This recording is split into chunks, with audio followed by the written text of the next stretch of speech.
درود بر شما، خوشنیت هستم، مستندساز. امروز میخوام از سفرم به بندر ترکمن براتون بگم. از کسی که از 0 تا 100 کارش برام گفت.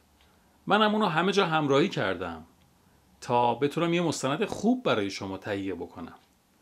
پس بریم با هم اونو ببینیم. سلام، خیلی خوش اومدین. چند دقیقه که پیش ما هستید میخوام بهتون بگم که چطور وارد این کسب و کار بشید و راه موفقیت رو چطور طی کنیم.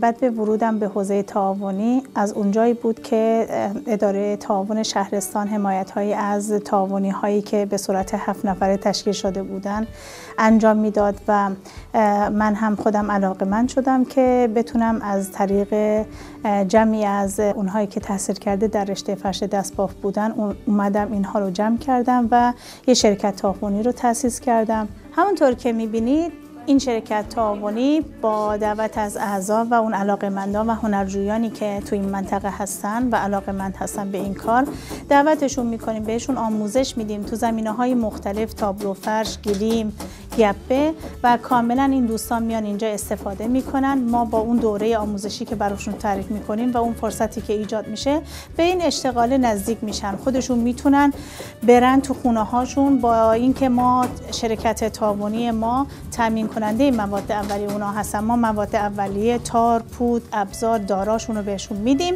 و بعد از اینکه نظارت کردیم روی کارهای این دوستان اینو ازشون میگیریم و برای اون افرادی که باشون قرارداد بستیم و یا بازاری که محصولات اینا رو طالب هستن و بازاریابی کردیم، چه به صورت فضای مجازی، چه به صورت فروش در سایت های مختلف و چه فروشگاهی، اقدام به فروش محصولاتمون میکنیم. تونستیم با معرفی محصولات خودمون در نمایشگاه های داخلی و داخل ایران پای خودمون رو به نمایشگاه های خارجی بکشونیم، محصولاتمون رو معرفی کنیم در نمایشگاه مختلفی که در سطح بالایی در کشورهای مختلف انجام میشه، دموتکس آلمان، دموتکس چین، دموتکس امارات و نمایشگاه‌های دیگه‌ای که به صورت هیئت‌های تجاری باشه. از طرف معرفی اداره کل تعاون تونستیم در نمایشگاه‌های از جمله قزاقستان شرکت بکنیم.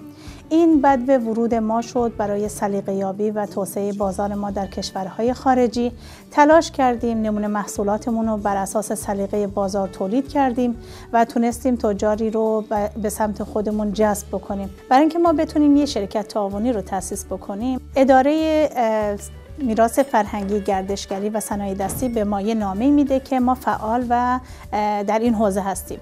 بعد از اون با معرفی نامه‌ای که اداره کار میده و یه تاییدیه میتونیم از طریق اداره ثبت شرکت خودمون رو به ثبت برسونیم. متشکل از 7 نفر. برای شروع کارمون باید یه دفتر کار داشته باشیم و یک انباری برای محصولاتمون. نهایت مکانی که میخوان استفاده بکنن 50 تا 100 متر هست و به صورت استیجاری از این مکان استفاده کنن تا زمانی که رونق کسب و کار بشه و یه محیطی رو برای شرکت در نظر بگیرن و برای فعالیت خودشون استفاده بکنن. یک سری از رشته‌ها به صورت مشاغل خانگی هم هست، میتونیم از اون فرصتی که موجود هست استفاده بکنیم و حتی کارگرای ما بتونن تو منزل خودشون کار بکنن. این چقدر خوبه که ما از کسب و کارهایی که ما میتونیم از این فرصت‌های بیرونی هست برای شرکت تعاونی خودمون تعریف بکنیم و ازش استفاده بکنیم. سرمایه مورد نیاز برای بدو ورود با 50 میلیون تومان میتونیم کار رو شروع بکنیم.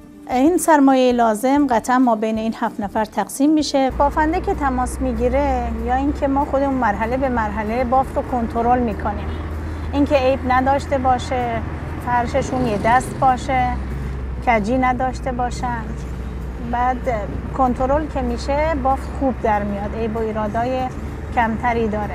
مواد اولیه رو بهشون میرسونیم و نظارت میکنیم. سعی میکنیم که همش با بافنده ارتباط داشته باشیم، چرا که واقعا دلگر میشن و کار رو به موقع انجام میدن. اینکه نظارت داشتن روی کار باعث میشه که حداقل اون ارتباط باعث میشه که ما بهتر کار رو انجام بدیم. تو کامنت ها برام بذارین دوست دارین کسب و کار بعدی که براتون معرفی میکنم چی باشه؟ برای بدو ورود به بازار کاملا باید آشنایی با بازار داشته باشیم. بازار فرصتی رو برای ما ایجاد میکنه که محصول تولیدیمون رو به فروش برسونیم. باید از هر فرصتی استفاده بکنیم، چه همکارانی که همشاخه با ما هستن تو اون زنجیره ارزش، چه تولید کنندگان، چه تجاری که وجود دارن، چه فضای مجازی، همه اینها باعث میشه که به کارمون رونق بدیم.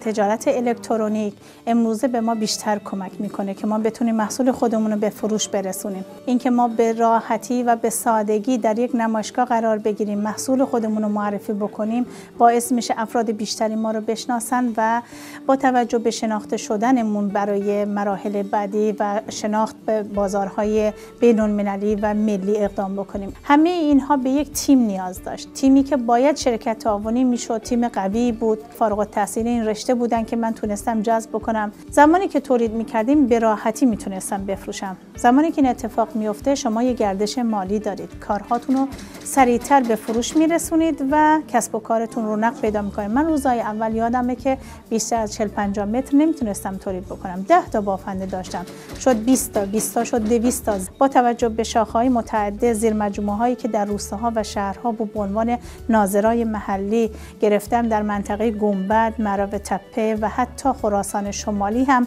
اقدام به تولید کردیم. تولید و محصول با کیفیت فروش بالا رو میاره. ما میتونیم تولیداتی رو انجام بدیم که هم دوره تولیدش هم کم باشه. فرش‌هایی رو تولید میکنیم که دوره تولید اونها ممکنه تا 1 هفته بیشتر طول نکشه. تولیداتی داریم که 15 الی 20 روزه تموم میشه. تولیداتی داریم که میتونه با 1 هفته این به تولید برسه.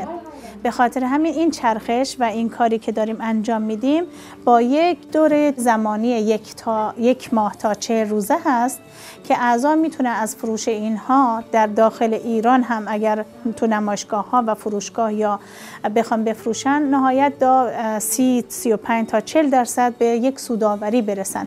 برای اینکه بتونید از ویدیوهای آموزشی که من براتون میذارم اطلاع پیدا کنید و در انتخاب کسب و کارتون گام‌های درست رو بردارید، کانالم رو سابسکرایب کنید، زنگوله رو بزنید تا ویدیوهای بعدی من رو از دست ندید.